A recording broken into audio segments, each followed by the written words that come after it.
2024 আইপিএলে রাজস্থান দল বেশি সেরা নাকি কলকাতা দল বেশি সেরা সেটাও বলবো, এবং কোন দল কাপ জিততে পারে সেটা বলবো। রাজস্থানের কথা আমি পরে বলছি, কলকাতার কথা আগে বলি। কলকাতা কিন্তু 2024 আইপিএলে দারুণ খেলেছে, উপরের দিকে রয়েছে পয়েন্টস টেবিলের, টেবিল টপার রয়েছে, এখন 1 নম্বরে রয়েছে। অনবদ্য খেলছে Kolkata Knight Riders. Kolkata Knight রাইডার্সের হয়ে প্রত্যেকে পারফরমেন্স করছে। ওপেনিং জুটি শ্রেয়াস আয়ার, ভেঙ্কটেশ আয়ার, মানিশ পান্ডে একটা ম্যাচে সুযোগ পেয়েছিল, সেখানে ভালো খেলেছে। রমনদীপ সিং, রিঙ্কু সিং সেভাবে খেলতে পারছে না, বাট রমনদীপ সিং খেলছে। অ্যান্দ্রে রাসেল ব্যাট হাতে অল্প কিছু রান করেছে, তবে বল হাতে কিন্তু জ্বলে উঠছে, বল হাতে কিন্তু ইম্প্যাক্টফুল বোলিং করছে, 2-3টে উইকেট নিয়ে নিচ্ছে। ম্যাচের মোড় কিন্তু একাই ঘুরিয়ে দিচ্ছে অ্যান্দ্রে রাসেল, যেটা সে করে থাকে। এছাড়া মিচেল স্টার্ক প্রথম দিকে সেরকমভাবে ফর্মে ছিল না, বাট এখন তাও একটু ফর্মে রয়েছে, এখন মোটামুটি খেলছে। মুম্বাইয়ের বিপক্ষে কিন্তু 4 উইকেট নিয়ে নিয়েছিল, 33 রান দিয়ে অনবদ্য বোলিং করেছিল মিচেল স্টার্ক, বাহাতি পেসার।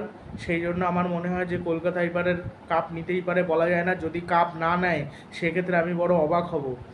মানে আর রাজস্থান আর কলকাতার মধ্যে কলকাতার টিমটা মানে অনেক প্লেয়ার বেশি ফর্মে রয়েছে, আর উইকেট মানে রাজস্থানের প্লেয়াররা উইকেট কিন্তু কম নিতে পারছে। মানে রবিচন্দ্র সে সেইভাবে উইকেট পাচ্ছে না, চাহাল উইকেট পাচ্ছে, 10 বোল্ট উইকেট পাচ্ছে, বাট সেরকম বেশি উইকেট পাচ্ছে না। মিচেল স্টার্ক কিন্তু তা উইকেট পেয়েছে, একেবারে যে উইকেট পায়নি তা না, 11টা বোধহয় উইকেট পেয়েছে 11টা ম্যাচে।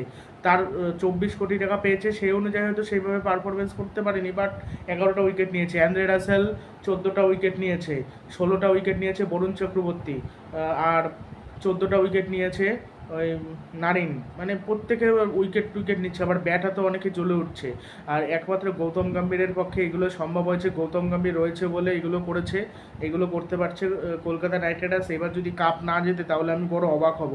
যে কোনো দলকে গৌতম গম্ভীরকে দেওয়া হলে গৌতম গম্ভীর খারাপ দলরেও যেন ভালোভাবে পরিচালনা করবে, ভালোভাবে খেলাবে, একমাত্র প্লেয়ারদের ওপর ভরসা রেখে। এই যে আঙ্ক্রিশ রঘুবংশী কিন্তু নতুন প্লেয়ার, তো সেইভাবে কিন্তু পারফরমেন্স করে উঠতে পারেনি। অনেক স্ট্রাইক রেটে খেলেছে বা বড় বড় ইনিংস খেলেছে, সেমন কিন্তু খেলেনি। একটা ম্যাচে 50+ স্কোর করেছে, আর কিন্তু 50+ স্কোর করেনি, সেইভাবে খেলতে পারেনি। বাট তারপরও 3 নম্বরে তার ওপর ভরসা রেখেছে, এটাই কিন্তু অনেক। অন্য দল হলে কখনোই রাখতো না। তারপরে সুনীল নারিন আর ফিলিপ সল্টে অর্ধেক কাজ করে দিচ্ছে রোজ, কেউ না কেউ খেলছে আর তাণ্ডব চালাচ্ছে। সুনীল নারিন রিভার্স সুইপ খেলছে, পুল খেলছে, এক্সট্রা কভার ড্রাইভ খেলছে, তারপর স্লক সুইপ খেলছে, বহু ধরনের শট খেলছে সুনীল নারায়ণ অনবদ্য খেলছে, অনবদ্য। অন্য কোনোবার নারিন সেইভাবে বল করতে পারেন, এবার ব্যাটে বলে দারুণ পারফরমেন্স করছে। মোস্ট ভ্যালুয়েবল প্লেয়ার রয়েছে, হওয়ার লিস্টে রয়েছে এই সুনীল নারায়ণ ব্যাট বল দুই দিক দিয়ে পারফরমেন্স করছে, পুরো অলরাউন্ডারদের মতো পারফরমেন্স করছে। আর মিচেল স্টার্ক প্রচণ্ড মার খেয়ে যাচ্ছে, এটাই হলো সমস্যা। মিচেল স্টার্ক মার খেয়ে যাচ্ছে, তবে বাকি ম্যাচগুলো 3টে ম্যাচ আর কোয়ালিফায়ার ম্যাচগুলো সেগুলো দেখতে হবে কেমন খেলে। আশা করি ওইগুলো ভালো খেলবে। হর্ষিত রানাও মোটামুটি, বৈভব আরোরা, হর্ষিত রানা এরাও ভালো বল করছে। হর্ষিত রানা একটা ম্যাচের জন্য সাসপেন্ড হয়েছিল। আর আরেকটা জিনিস বলে থাকি, সেটা হলো ফিলিপ সল্ট শোনা যাচ্ছিল যে প্লে অফের ম্যাচগুলি নাকি খেলবে না, কিন্তু এখন বিসিসিআই অনুরোধ করছে ইংল্যান্ডের বোর্ডের কাছে যে ইংল্যান্ডের প্লেয়ারদের যাতে প্লে অফের জন্য ছাড়ে। তার কারণ প্লে অফের জন্য ছাড়লে ওই দলগুলোরও সুবিধা হবে। এই জন্য হয়তো পাকিস্তানের বিরুদ্ধে প্রথম 2টি টি20 ম্যাচ হয়তো নাও খেলতে পারে, সেটা ভালো হবে। কলকাতা তাহলে ফিলিপ সল্টকে পেয়ে যাবে। আর যদি ফিলিপ সল্টকে না পায় সেক্ষেত্রে গুরবাজকে ওপেনিং করাতে হবে। গুরবাজ একটাও ম্যাচে এখনও পর্যন্ত খেলেনি, তাকে তাও খেলাতে হবে, তখন সমস্যায় পড়বে। আর এইবারের আইপিএলে আগেরবার প্রচুর প্লেয়ার কলকাতা খেলিয়েছিল, এবার কিন্তু প্রচুর প্লেয়ার খেলায়নি। এস রাদারফোর্ডের মতো প্লেয়ার বসে রয়েছে। দুষ্মন্ত চামিরাকে একটা ম্যাচে খেলিয়েছিল, উপায় না পেরে, কিছু করার ছিল না, একটা ম্যাচে রেস্ট দেওয়ার দরকার ছিল মিচেল স্টার্ককে, তাই চামিরাকে খেলানো হয়েছিল। তারপর তো ওই ম্যাচে 261 রান ডিফেন্ড করতে পারলো না কলকাতা নাইট রাইডার্স। 3 ওভারে 48 রান খেলো দুষ্মন্ত চামিরা। তারপরে আল্লাহ গাজানফর, গুরবাজ, মানিশ পান্ডে একটা ম্যাচে যাওয়ার সুযোগ পেয়েছে। চেতন সাকারি এখনও পর্যন্ত একটা ম্যাচেও সুযোগ পায়নি। অনেক প্লেয়ার সুযোগ পায়নি, আবার বেশিরভাগ প্লেয়ারই মানে যারা একই ধরনের প্লেইং ইলেভেনই বেশি খেলেছে কলকাতা। আর সুয়াস শর্মা অনুকূল মনে হয় 2টো ম্যাচ, আর সুয়াস শর্মা একটা ম্যাচ, এর আগে এই খেলেছে, একদম সামান্য সুযোগ পেয়েছে, বেশি সুযোগও পায়নি। আর চেতন সাকারিয়াকে আমার মনে হয় সুযোগও দেবে না। বা সাকিব হোসেন বসে রয়েছে, সাকিব হোসেনকেও খেলানো হয়নি। শিকর ভরত বসে রয়েছে, শিকর ভরতও সুযোগ হয়নি, তার কারণ ফিলিপ সল্ট যেভাবে পারফরমেন্স করে দিয়েছে কিছু করারও ছিল না। আর অনেকে আফগানিস্তানের থেকে অনেকে মানে যে ফেসবুকে যখন পোস্ট করা হয়, মানে কলকাতা যখন পোস্ট করে যে প্লেইং ইলেভেন, তখন অনেকে ইংরেজিক্রেট দেয় এবং আফগানি ভাষায় লেখে, ওদের ভাষায় যে মানে গুরবাজকে দলে, আর গুরবাজকে দলে নেবে কি করে, মানে ওরা দেখি বাংলাদেশের যে যেরকম সমর্থক তারা করতে থাকে সেরকম করতে থাকে। মানে যদি ফিল্ড সল না খেলতে পারতো তাও ওই ফিল্ড সলকে খেলানো হতো, গুরবাজকে না খেলানো হতো, তাহলে একটা আলাদা ব্যাপার ছিল।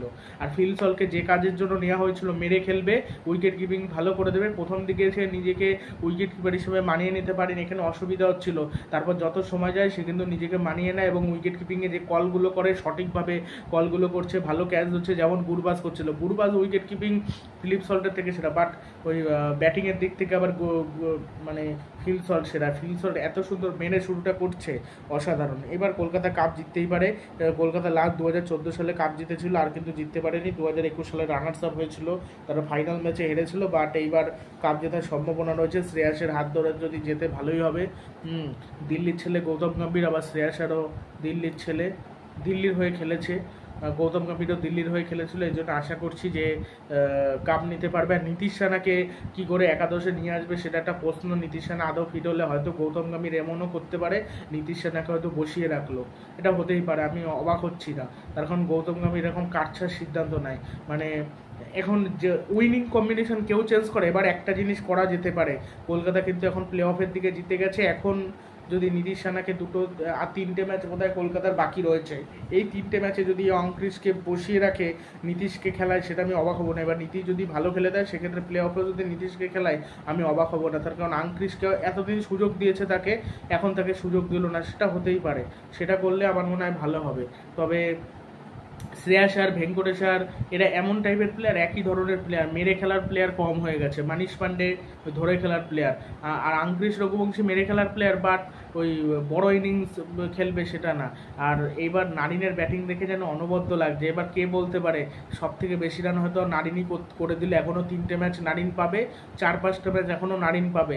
কে বলতে পারে একটা সেঞ্চুরি করে দিতে পারবে না নারিন, বা হয়তো ধারাবাহিকভাবে এরকম 50-60 রান করে দিতে পারলো, বা এটাও হয়তো হতে পারে যে সব থেকে বেশি উইকেট নিল। তবে সব থেকে বেশি উইকেট নেওয়ার থেকে সব থেকে বেশি রান করার ক্ষেত্রে নারিনকে এগিয়ে রাখবো, তার কারণ যা ফর্মে রয়েছে সে সব থেকে বেশি রান করে দিতেই পারে এইবারের আইপিএলে। আমি অবিশ্বাস্য কিছু না।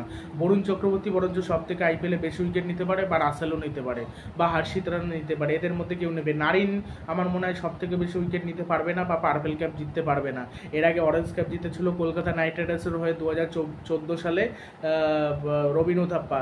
তারপরে তো রবিন উথাপ্পা খেলেছে, কিন্তু সেইভাবে খেলতে পারেনি। 2014তেই বেশি ভালো খেলেছিল, 2019-এ তো জঘন্য খেলেছিল, রান করেছিল, বাট এত স্লো খেলেছিল, তার স্লো খেলার জন্য কলকাতা হেরে যেত।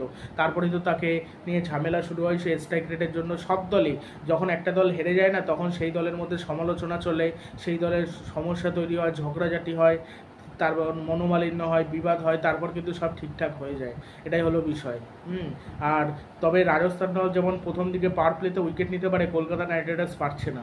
তবে আশা করছি ঘুরে দাঁড়াবে, এবং কলকাতার যারা প্লেয়ার সকলেই বলছিল যে মানে আমরা ভালো খেলার চেষ্টা করবো এবং এবার ট্রফি জিততে আমরা এসেছি। প্রতিবার তাই বলে, কিন্তু এইবার যেন অন্যরকম একটা দলগত পারফরমেন্স করছে কলকাতা নাইট রাইডার্স। আর প্রথম দিকে শ্রেয়াস সেভাবে ক্যাপ্টেন্সি করছিল না, বাট এখন কিন্তু ভালো ক্যাপ্টেন্সি করছে ধারাবাহিকভাবে। সে